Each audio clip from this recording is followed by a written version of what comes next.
Bom dia, amados. Estamos aqui nesta manhã de sábado do dia 4 de fevereiro de 1855. Nosso tema de hoje é Doce Consolo para Santos Fracos. Nosso texto de hoje está em Mateus 12, 20. Não esmagará a cana quebrada, nem apagará a torcida que fumega, até que faça triunfar o juízo. A fama sempre gosta de falar de um homem ou de outro.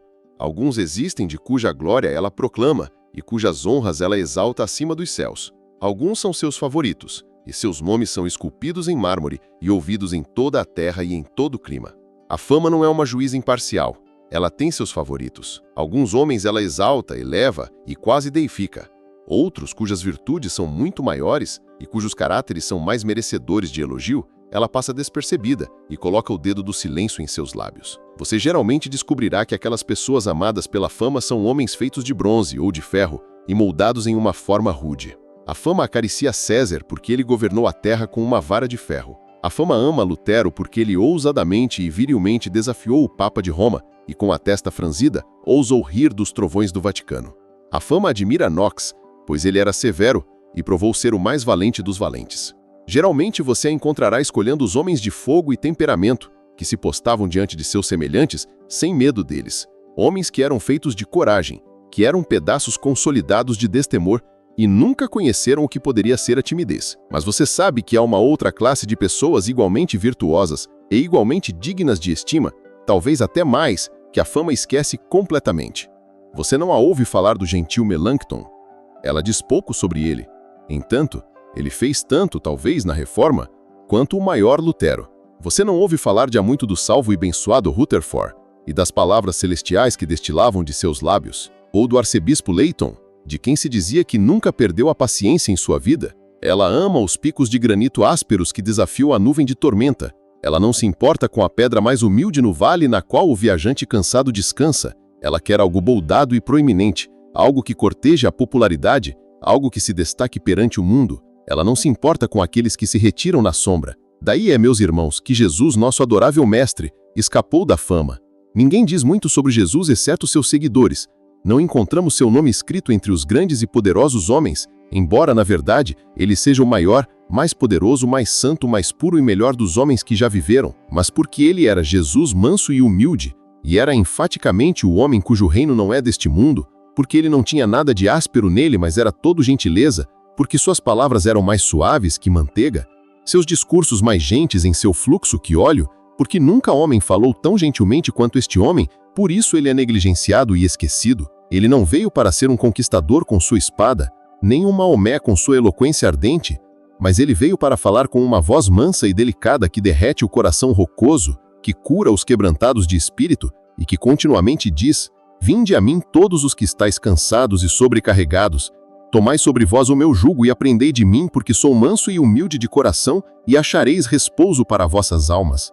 Jesus Cristo era todo gentileza, e é por isso que ele não foi exaltado entre os homens como de outra forma teria sido. Amados, nosso texto está cheio de gentileza, parece ter sido mergulhado em amor, e espero que possa mostrar-lhes alguma da imensa simpatia e da poderosa ternura de Jesus, enquanto tento falar dele. Há 3 coisas a serem notadas.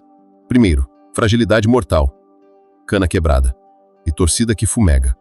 2 metáforas muito sugestivas e muito cheias de significado. Se não fosse muito fantasiosa, e se for, sei que me desculparão. Eu diria que a cana quebrada é um emblema de um secador no primeiro estágio da sua convicção. A obra do Espírito Santo de Deus começa com quebrar. Para ser salvo, o solo deve ser plantado, o coração duro deve ser quebrado, a rocha deve ser partida ao meio. Um antigo diz que não há ida para o céu sem passar perto das portas do inferno, sem uma grande aflição da alma e exercício do coração. Tomo então que a cana quebrada é um emblema do pobre secador quando Deus primeiro inicia sua operação sobre a alma. Ele é uma cana quebrada, quase totalmente quebrado e consumido. Há pouca força nele. A torcida que fumega eu concebo ser um cristão em retrocesso.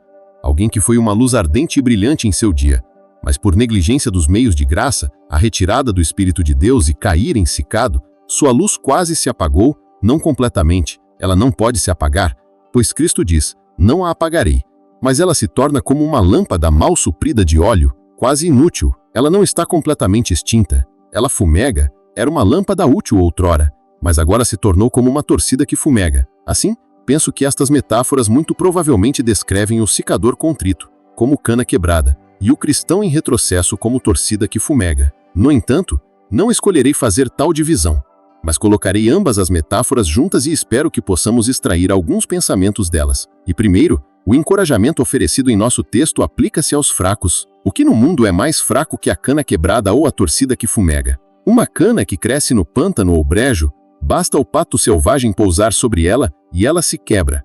Basta o pé do homem roçar contra ela e ela é quebrada e partida. Todo vento que vem uivando pelo rio a faz balançar para lá e para cá, e quase a arranca pelas raízes. Você não concebe nada mais frágil ou quebradiço, ou cuja existência dependam mais das circunstâncias que uma cana quebrada. Então olhe para a torcida que fumega. O que é isso? Tem uma faísca interna? É verdade, mas está quase sufocada. O sopro de uma criança a apagaria, ou as lágrimas de uma donzela a extinguiriam em um instante. Nada tem uma existência mais precária que a pequena faísca escondida na torcida. Coisas fracas, vocês veem, estão aqui descritas. Bem, Cristo diz delas: a torcida que fumega, eu não apagarei. A cana quebrada, eu não esmagarei. Permitam-me ir em busca dos fracos. Não terei que ir longe. Há muitos nesta casa de oração esta manhã que são de fato fracos. Alguns dos filhos de Deus, bendito seja seu nome, são feitos fortes para fazer obras poderosas para Ele. Deus tem seus Sansões aqui e ali que podem arrancar os portões de Gaza e carregá-los ao topo da colina. Ele tem aqui e ali os seus poderosos Gideões que podem ir ao acampamento dos midianitas e derrubar seus exércitos. Ele tem seus homens poderosos que podem entrar na cova no inverno e matar os leões. Mas a maioria de seu povo é uma raça tímida e fraca. Eles são como os estorninhos que se assustam com todo passante. Um pequeno rebanho temeroso. Se a tentação vem, eles caem perante ela. Se a provação vem, e eles são sobrepujados por ela. Seu frágil esquife é dançado para cima e para baixo por toda a onda, e quando o vento vem, eles são levados como um pássaro marinho na crista das ondas. Coisas fracas, sem força, sem poder, sem força, sem poder. Queridos amigos, sei que agora segurei algumas de suas mãos e seus corações também, pois vocês estão dizendo: fraco? Isso eu sou. Muitas vezes sou compelido a dizer: eu gostaria, mas não posso cantar. Eu gostaria, mas não posso orar. Eu gostaria, mas não posso crer. Vocês estão dizendo que não podem fazer nada. Suas melhores resoluções são fracas e vãs, e quando clamam: renova minha força, sentem-se mais fracos que antes. Vocês são fracos, são? Cana quebrada e torcida que fumega? Bendito seja Deus, este texto é para vocês então. Eu estou contente que vocês possam se enquadrar na denominação de fracos, pois aqui há uma promessa de que Ele nunca os quebrará, nem os apagará, mas os sustentará e os manterá erguidos. Eu sei que há alguns muito fortes aqui, quero dizer, fortes em suas próprias ideias. Eu frequentemente encontro pessoas que não confessariam tal fraqueza como esta. Elas têm mentes fortes. Elas dizem: você acha que entramos em pecado, Senhor? Você nos diz que nossos corações são corruptos. Nós não acreditamos em tal coisa. Nós somos bons, puros e retos. Temos força e poder.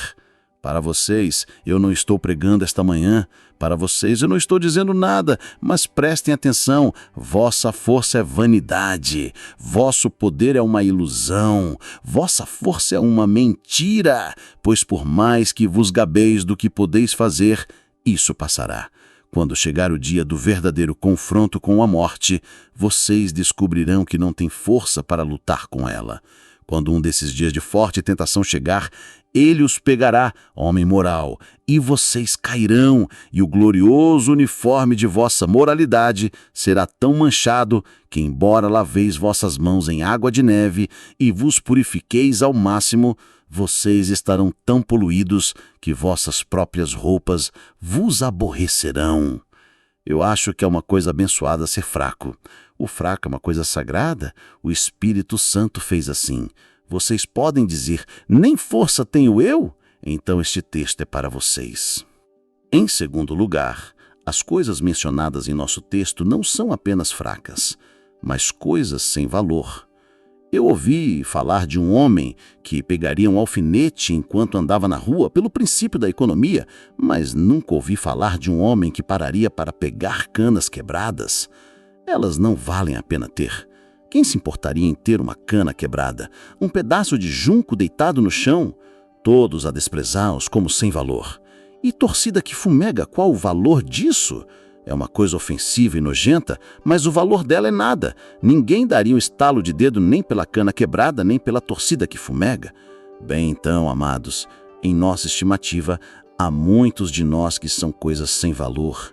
Há alguns aqui que, se pudessem se pesar nas balanças do santuário e colocar seus próprios corações na balança da consciência, pareceriam não valer nada, sem valor, inúteis.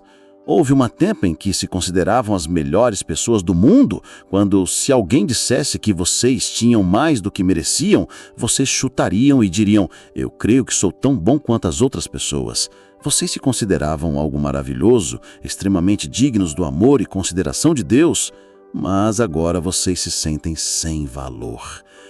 Às vezes, vocês imaginam que Deus mal sabe onde vocês estão. Vocês são uma criatura tão desprezível, tão sem valor, não digna de sua consideração. Você pode entender como ele pode olhar para um animálculo em uma gota de água, ou para um grão de pó no raio do sol, ou para um ceto da noite de verão, mas você mal pode dizer como ele pode pensar em você. Você parece tão sem valor, um vazio morto no mundo, uma coisa inútil. Você diz: que bem eu faço, eu não estou fazendo nada. Quanto a um ministro do evangelho, ele é de alguma utilidade. Quanto a um diácono da igreja, ele é de alguma utilidade. Quanto a um professor da escola dominical, ele está fazendo algum bem. Mas de que utilidade sou eu? Mas você poderia fazer a mesma pergunta aqui. Uma cana quebrada, de que utilidade? Um homem pode se apoiar nela? Um homem pode se fortalecer com ela? Ela será um pilar em minha casa? Vocês podem amarrá-la nos tubos de pã e fazer música sair de uma cana quebrada? Ah, não, ela é de nenhuma utilidade. E de que utilidade a torcida que fumega? O viajante da meia-noite não pode ser iluminado por ela? O estudante não pode ler a chama dela? É de nenhuma utilidade. Os homens a jogam no fogo e a consomem. Ah, é assim que vocês falam de si mesmos. Vocês não valem nada. Assim são essas coisas. Mas Cristo não os jogará fora porque vocês não têm valor. Vocês não sabem de que utilidade podem ser e não podem saber como Jesus Cristo valoriza vocês, afinal. Há uma boa mulher ali, uma mãe talvez. Ela diz: bem, eu não saio muito. Cuido da casa com meus filhos e parece não estar fazendo bem nenhum. Mãe, não diga isso. Sua posição é alta, elevada, responsável, e ao educar filhos para o Senhor, você está fazendo tanto por seu nome quanto aquele eloquente Apolo, que pregou tão valentemente a palavra. E você, pobre homem, tudo o que pode fazer é trabalhar do amanhecer ao anoitecer e ganhar o suficiente para viver dia a dia. Você não tem nada para dar, e quando vai à escola dominical, você pode apenas ler, não pode ensinar muito.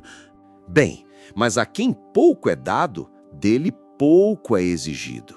Você não sabe que há tal coisa como glorificar a Deus varrendo a rua? Se 2 anjos fossem enviados à terra, um para governar um império e o outro para varrer uma rua, eles não teriam escolha no assunto, contanto que Deus os ordenasse. Assim, Deus, em sua providência, chamou você para trabalhar duro pelo pão de cada dia. Faça isso para a sua glória. Tudo quanto fizerdes, quer comais, quer bebais, fazê-lo-ás para a sua honra. Mas eu sei que há alguns de vocês aqui que parecem inúteis para a igreja. Vocês fazem tudo o que podem, mas quando o fazem, é nada. Vocês não podem nos ajudar com dinheiro, nem talentos, nem tempo, e, portanto, pensam que Deus deve os expulsar. Vocês pensam que se fossem como Paulo ou Pedro, poderiam estar seguros.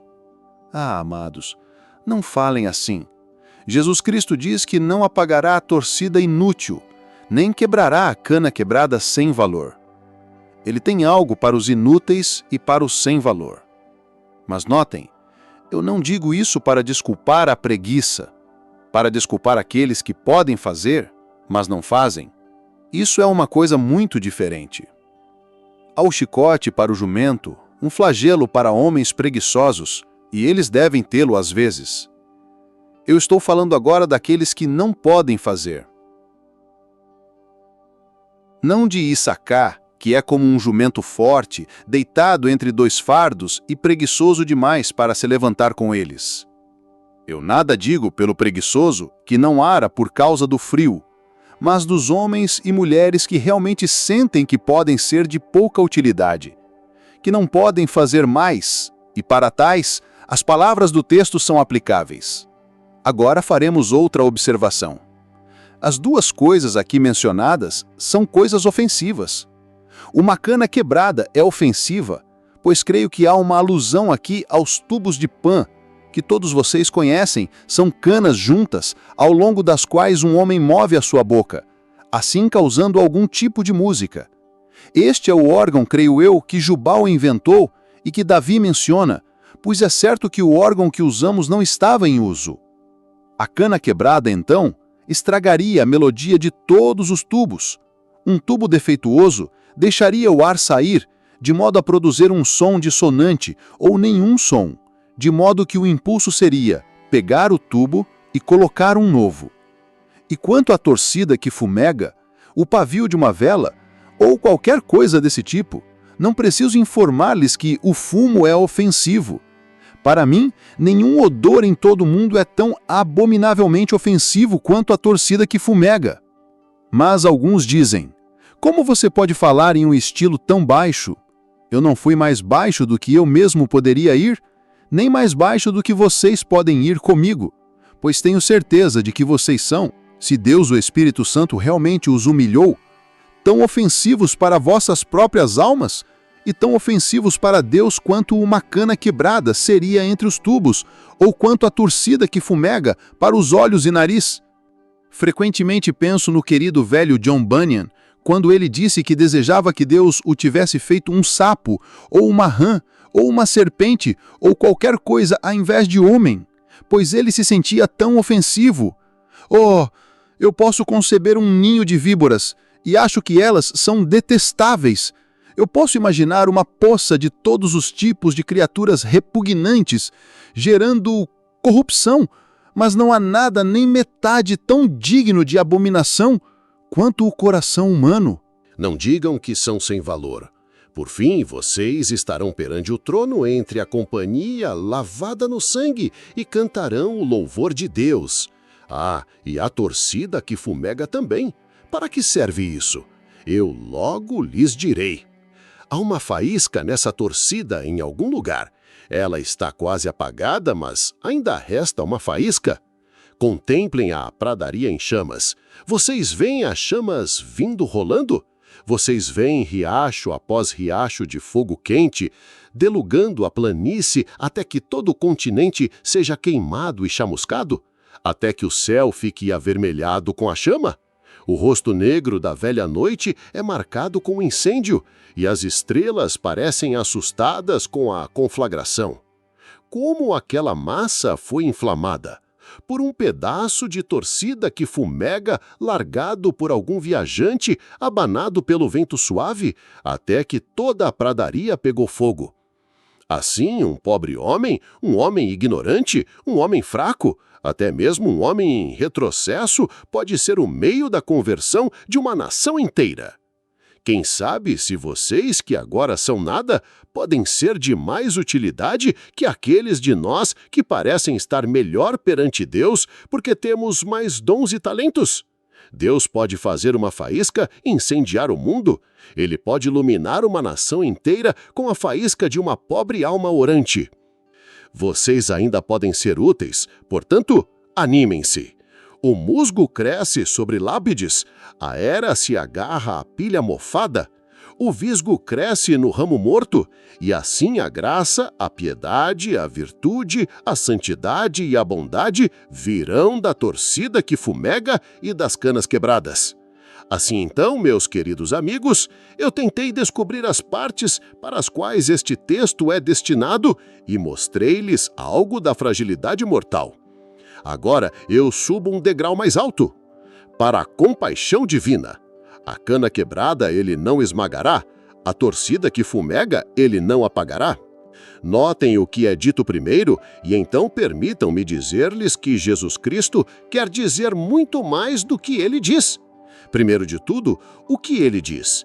Ele diz claramente que não esmagará a cana quebrada. Há uma cana quebrada perante mim, uma pobre criança de Deus sob um profundo senso de pecado. Parece como se a chicota da lei nunca parasse. Ele continua, chicote, chicote, chicote. E embora você diga, Senhor, pare e me dê um pouco de alívio, ainda desce o cruel açoite, chicote, chicote, chicote. Você sente vossos pecados. Ah, eu sei o que vocês estão dizendo esta manhã. Se Deus continuar isso um pouco mais, meu coração se quebrará. Perecerei em desespero. Estou quase distraído por meu pecado. Se eu me deito à noite, não consigo dormir. Parece como se fantasmas estivessem no quarto, fantasmas de meus pecados. E quando acordo à meia-noite, vejo a forma negra da morte me encarando e dizendo, você é minha presa, eu te terei. Enquanto o inferno atrás parece que queima. Ah, pobre cana quebrada, ele não te esmagará. A convicção será forte demais, ela será grande o suficiente para te derreter e para te fazer ir aos pés de Jesus. Mas ela não será forte o suficiente para quebrar teu coração completamente, de modo que devas morrer. Você nunca será levado ao desespero, mas será liberto. Você sairá do fogo, pobre cana quebrada, e não serás quebrada. Assim, há um retrocesso aqui esta manhã. Ele é como a torcida que fumega. Anos atrás você encontrou tal felicidade nos caminhos do Senhor e tal delícia em seu serviço que você disse, ali eu ficaria para sempre. Que horas pacíficas eu então desfrutei! Como é doce sua memória ainda! Mas elas deixaram um vazio dolorido. O mundo nunca pode preencher. Você está fumegando e pensa que Deus te apagará? Se eu fosse um arminiano, eu te diria que ele faria, mas sendo um crente na Bíblia e nada mais, eu te digo que ele não te apagará. Embora você esteja fumegando, não morrerás.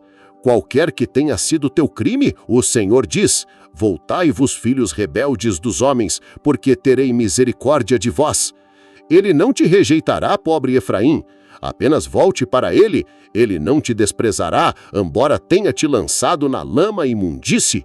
Volta, pobre pródigo, volta, volta! Teu pai te chama. Escuta, pobre retrocesso, venha imediatamente para aquele cujos braços estão prontos para te receber. Diz que ele não apagará, ele não quebrará, mas há mais encoberto do que vemos à primeira vista. Quando Jesus diz que não quebrará, ele quer dizer mais que isso. Ele quer dizer, eu pegarei aquela pobre cana quebrada, eu a plantarei perto dos rios de águas e, milagre dos milagres, a farei crescer em uma árvore, cujas folhas não murcharão. Eu a regarei a todo momento, eu a vigiarei. Haverá fruto celeste sobre ela. Manterei os pássaros de rapina longe dela, mas os pássaros do céu, os centes doces do paraíso, farão suas moradas nos ramos. Quando ele diz que não quebrará a cana quebrada, ele quer dizer mais. Ele quer dizer que irá nutrir, que irá ajudar, fortalecer, apoiar e glorificar, que executará a sua comissão sobre ela e a tornará gloriosa para sempre. E quando ele diz ao retrocesso que não o apagará, ele quer dizer mais que isso. Ele quer dizer que irá abaná-lo até virar uma chama. Alguns de vocês, ouso dizer, foram para a casa da capela e descobriram que vosso fogo quase se apagou. Eu sei como vocês lidam com isso. Vocês sopram gentilmente na espiga se houver uma, e para que não soprem demais, vocês seguram seus dedos diante dela. E se estivessem sós e tivessem apenas um fósforo ou uma faísca na isca, como gentilmente soprariam? Assim, retrocesso, Jesus Cristo lida com você. Ele não te apaga, ele sopra gentilmente. Ele diz, eu não te apagarei. Ele quer dizer, eu serei muito terno, muito cauteloso, muito cuidadoso. Ele colocará material seco, de modo que, pouco a pouco, uma pequena chama se torne uma chama e se eleve para o céu, e grande será sua chama. Agora quero dizer uma ou duas coisas aos pequenos de fé esta manhã. Os pequenos filhos de Deus, que são aqui mencionados, como canas quebradas ou torcidas que fumegam, são tão seguros quanto os que são poderosos por seu mestre e grandes em força por várias razões. Primeiro lugar, o pequeno santo é tão eleito por Deus quanto o grande santo. Quando Deus escolheu seu povo, ele os escolheu todos de uma vez e juntos, e ele elegeu um tanto quanto o outro. Se eu escolho uma certa quantidade de coisas, uma pode ser menor que a resta, mas uma é tão escolhida quanto a outra. E assim, a senhora Temor e a senhora Desespero são tão eleitas quanto o grande coração ou o velho pai honesto. Novamente, os pequenos são redimidos igualmente com os grandes. Os santos fracos custaram a Cristo tanto sofrimento quanto os santos fortes. A menor criança de Deus não poderia ter sido comprada com menos que o precioso sangue de Jesus. E a maior criança de Deus não lhe custou mais. Paulo não custou mais que Benjamim, tenho certeza. Não, porque eu leio na Bíblia que não há diferença. Além disso, quando antigamente vinham pagar seu dinheiro de redenção, toda pessoa trazia um ciclo. Os pobres não trarão menos e os ricos não trarão mais que apenas um ciclo. O mesmo preço foi pago por um quanto pelo outro. Agora então, pequena criança de Deus, tome esse pensamento para a tua alma. Você vê alguns homens muito proeminentes na causa de Cristo, e é muito bom que assim seja, mas eles não custaram a Jesus um centavo a mais que você. Ele pagou o mesmo preço por você que pagou por eles. Lembre-se novamente, você é tão filho de Deus quanto o maior santo. Alguns de vocês têm 5 ou 6 filhos. Há um filho seu, talvez, que é muito alto e bonito, e tem, além disso, dons de mente, e você tem outro filho que é o menor da família, talvez tenha pouca inteligência e compreensão. Mas qual é mais seu filho? O mais, você diz, ambos igualmente são meus filhos, certamente um tanto quanto o outro.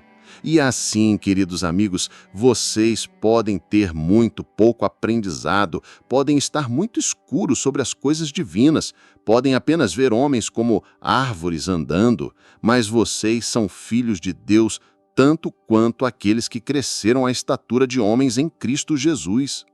Então, lembre-se, pobre santo provado, que você é tão justificado quanto qualquer outra criança de Deus.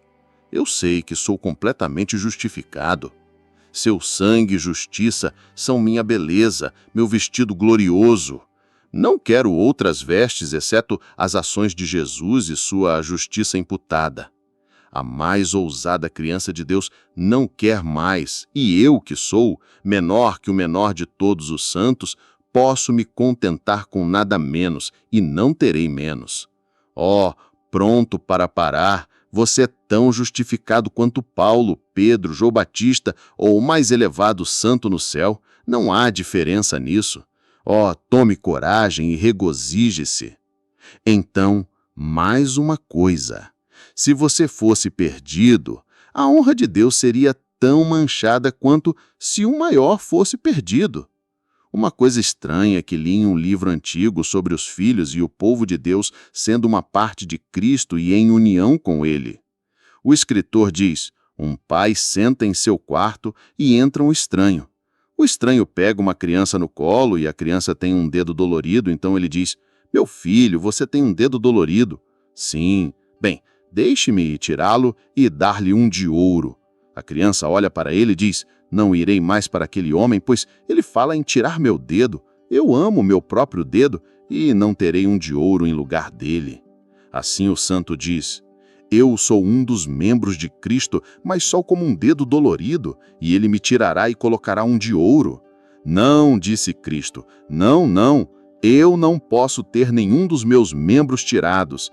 Se o dedo for dolorido, eu o enfaixarei, eu o fortalecerei. Cristo não pode permitir uma palavra sobre cortar seus membros. Se Cristo perder um dos seus povos, ele não seria um Cristo inteiro por mais tempo. Se um menor de seus filhos pudesse ser lançado fora, Cristo careceria de uma parte de sua plenitude. Sim, Cristo seria incompleto sem sua igreja. Se um de seus filhos devesse ser perdido, seria melhor que fosse um grande do que um pequeno. Se um pequeno fosse perdido, Satanás diria: você salva os grandes porque tinham força e podiam se ajudar, mas o pequeno que não tem força, você não pôde salvá-lo? Vocês sabem o que Satanás diria, mas Deus calaria a boca de Satanás, proclamando: eles estão aqui todos, Satanás. Apesar da tua malícia, eles estão todos aqui. Cada um está salvo. Agora deita-te em tua cova para sempre e ser amarrado eternamente em cadeias e fume no fogo. Assim ele sofrerá tormento eterno, mas nenhuma criança de Deus jamais o fará. Um pensamento mais e terei terminado com este tópico. A salvação dos grandes santos frequentemente depende da salvação dos pequenos. Vocês entendem isso?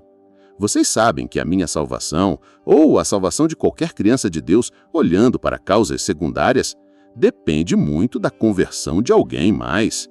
Suponha que sua mãe seja o meio da sua conversão. Você diria, falando à maneira dos homens, que a sua conversão dependia dela, pois ela, sendo convertida, a tornou o instrumento de trazê-lo. Suponha que tal e tal ministro sejam o meio do seu chamado. Então sua conversão, em algum sentido, ainda que não absolutamente, depende dele. Assim, frequentemente acontece que a salvação dos mais poderosos servos de Deus depende da conversão dos pequenos. Há uma pobre mãe, ninguém nunca sabe nada sobre ela. Ela vai à casa de Deus, seu nome não está nos jornais, nem em outro lugar. Ela ensina o filho e o educa no temor de Deus. Ela ora por aquele boy. Ela luta com Deus e suas lágrimas e orações se misturam. O garoto cresce. O que ele é? Um missionário? Um William Knibb? Um Moffat? Um Williams? Mas vocês não ouvem nada sobre a mãe. Mas se a mãe não tivesse sido salva, onde estaria o garoto? Que isso anime os pequenos e que vocês se regozijem, que ele os nutrirá e os cuidará, ainda que sejam como canas braçadas e torcidos que fumam.